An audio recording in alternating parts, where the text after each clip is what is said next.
Assalamualaikum warahmatullahi wabarakatuh. Saya Agustin Madianing Ratri, NIM 180210402105105, mahasiswi program studi Pendidikan Bahasa dan Sastra Indonesia, Universitas Jember. Bagaimana kabar kalian hari ini? Semoga dalam keadaan sehat dan tetap semangat dalam menjaga kesehatan, apalagi di masa pandemi seperti sekarang. Baiklah, sebelum kita melakukan kegiatan pembelajaran hari ini, mari kita berdoa terlebih dahulu.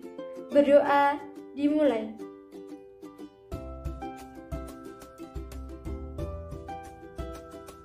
Berdoa selesai. Mengulas sedikit materi yang lalu mengenai teks prosedur. Ada yang masih ingat pengertian teks prosedur? Ya, teks prosedur adalah teks yang berisi cara, petunjuk, atau langkah-langkah dalam membuat, menggunakan, atau melakukan sesuatu secara berurutan. Mudah ya mempelajari teks prosedur? Nah, untuk pertemuan kali ini kita akan mempelajari teks eksplanasi. KD yang akan kita capai yaitu KD 3.3, mengidentifikasi informasi dalam teks eksplanasi, lisan dan tulis. Jadi tujuan setelah mempelajari materi ini, kalian diharapkan dapat memahami informasi berupa pengetahuan dan urutan kejadian dari yang dibaca dan dapat menemukan gagasan umum teks eksplanasi. Kata eksplanasi diserap dari bahasa Inggris. Explain artinya menerangkan atau menjelaskan. Kemudian explanation artinya keterangan atau penjelasan. Lalu apa itu teks eksplanasi? Ya, teks eksplanasi adalah teks yang berisi tentang proses terjadinya suatu peristiwa alam, sosial, ilmu pengetahuan, budaya, dan peristiwa lainnya. Contoh fenomena alam: gunung meletus, gempa bumi, angin puting beliung, tanah longsor, dan masih banyak lagi. Kemudian contoh fenomena sosial: tawuran, kemiskinan, kemudian kriminalitas, dan masih banyak lagi. Nah, mungkin juga kalian membaca peristiwa politik, misalnya tentang pemilihan kepala desa yang dilakukan secara serentak. Nah, informasi tentang peristiwa atau fenomena tersebut disajikan dalam bentuk teks eksplanasi. Teks eksplanasi terdiri atas paragraf yang berisi fakta-fakta tentang sebuah peristiwa. Nah, apa itu fakta? Ya, fakta adalah hal yang benar-benar terjadi atau sesuai dengan kenyataan. Nah, apa saja ciri-ciri kalimat fakta? Ya, yang pertama dapat dibuktikan kebenarannya. Kemudian yang kedua, berisi data-data yang sifatnya kuantitatif berupa angka dan kualitatif berupa pernyataan. Nah, misalnya dalam sebuah kalimat atau dalam sebuah paragraf isinya hal yang sudah terjadi. Kemudian isinya berupa angka atau berupa pernyataan dari seorang ahli atau seseorang yang telah melakukan suatu penelitian. Nah, kalimat tersebut merupakan kalimat fakta. Kemudian ciri yang ketiga, berasal dari narasumber terpercaya.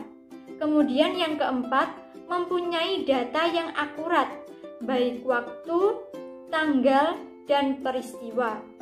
Nah, suatu peristiwa, baik peristiwa alam maupun peristiwa sosial yang terjadi di sekitar kita, selalu memiliki hubungan sebab akibat dan memiliki proses. Coba perhatikan contoh teks berikut.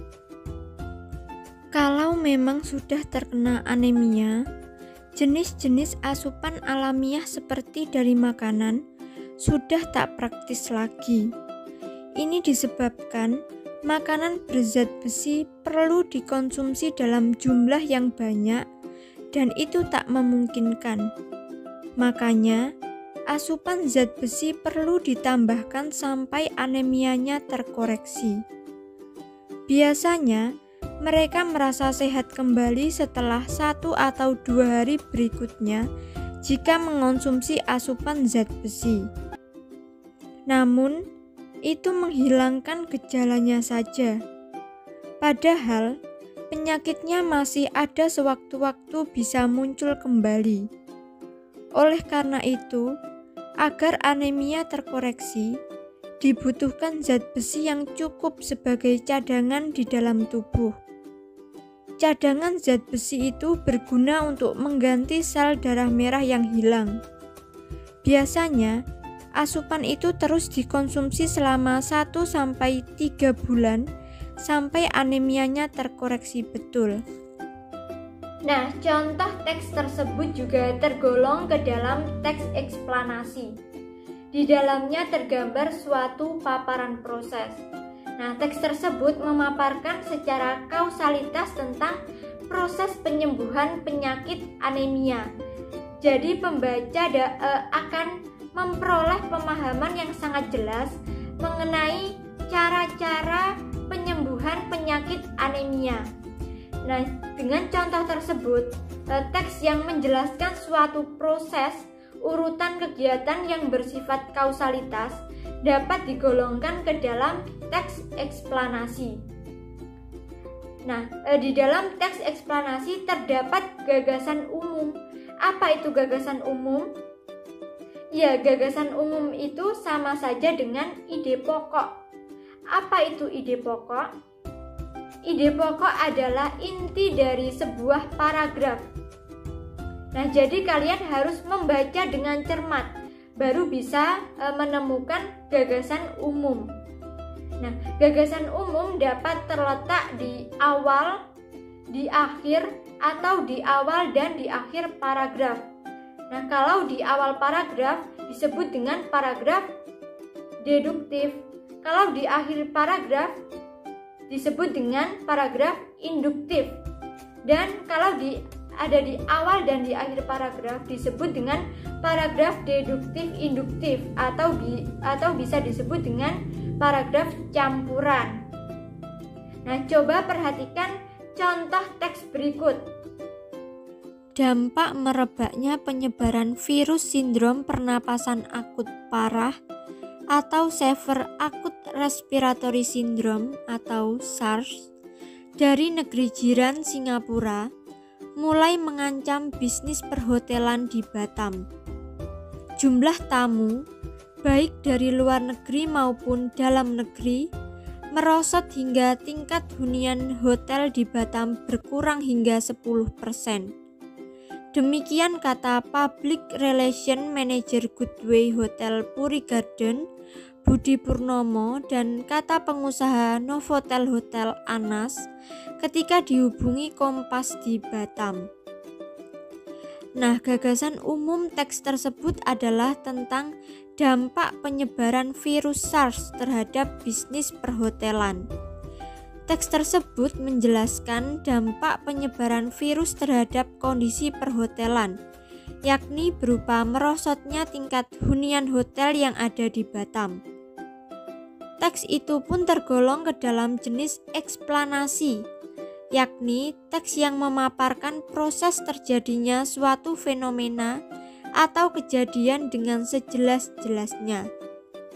Di dalam teks tersebut juga terkandung sebuah gagasan umum atau ide pokok, yaitu dampak penyebaran virus SARS.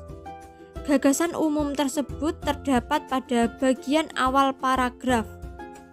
Oleh karena itu, cuplikan teks tersebut dapat pula digolongkan ke dalam jenis paragraf deduktif.